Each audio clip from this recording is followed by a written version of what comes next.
Hi, this is Jon May with Fathom Realty. Now, once upon a time, there were two old wise men in a tribe. They both tried to predict how bad the upcoming winter would be. One threw rabbit bones and predicted a harsh winter. The other threw squirrel bones and predicted a mild winter. The winter was mild, thus proving that throwing squirrel bones was a more accurate way of predicting the weather. In an unrelated note, there is some speculation that we might be starting to inflate a new housing bubble as prices are rising more quickly than is typical. So are we? Is there a bubble growing? Well, there are people who insist either yes or no, and they both have the data to prove it. Now, I'm not going to go down that road, but it's worth considering. So let's first look at the nope, don't worry, no bubble. Rises and falls aren't the same as bubbles and crashes. What we're seeing now are prices rising naturally. We just came off a huge bubble bursting, in case you've missed out on that news. We hit bottom and now we're recovering. That means prices are going to go up. Government incentives are speeding that recovery, making it seem like a bubble. Now remember, prices will rise and fall based on supply and demand and a lot of other factors, unemployment, consumer sentiment, etc.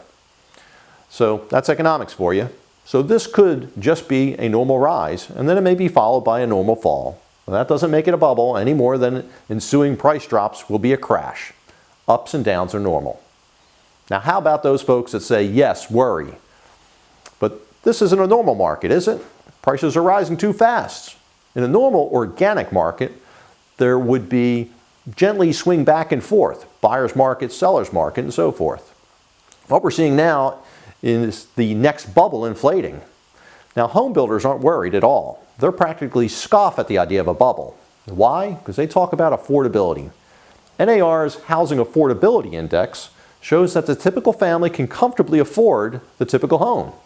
In fact, CEO of home building giant Hovnanian Enterprises told the Wall Street Journal that affordability was the ultimate reality check. But there's a tremendous and obvious hole in that logic. When the housing bubble burst and the economy crashed, the HAI shot up.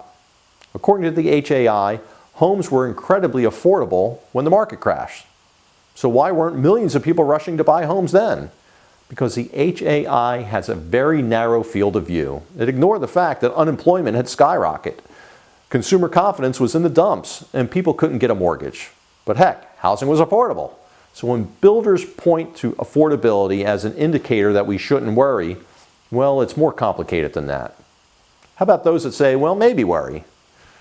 There's another issue to consider. What drove the recovery in many markets, it wasn't individuals scooping up great deals at low rates. It was investors taking advantage of tons of low-priced foreclosures and bank-owned inventory. The deals were great, and many single-family homes thus became rental properties. Nothing wrong with that, of course, probably.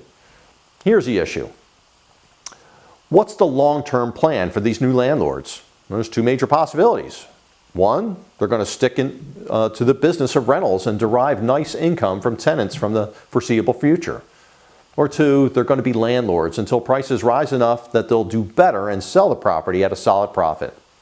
Now, don't get me wrong, I'm not saying that these are bad things that must be stopped. I'm saying that we should at least be aware of the potential consequences of so many homes having become rentals. If most investors choose option one, that's going to keep those homes off the market for the long term. Is that kind of a long-term inventory reduction a good thing? I don't know, discuss it amongst yourselves. If most choose option B, rising prices will mean a heck of a lot of homes will be put on the market. At the moment, that might be good, especially in places where lack of inventory is a problem, but it will also push prices lower. How much lower? Who knows?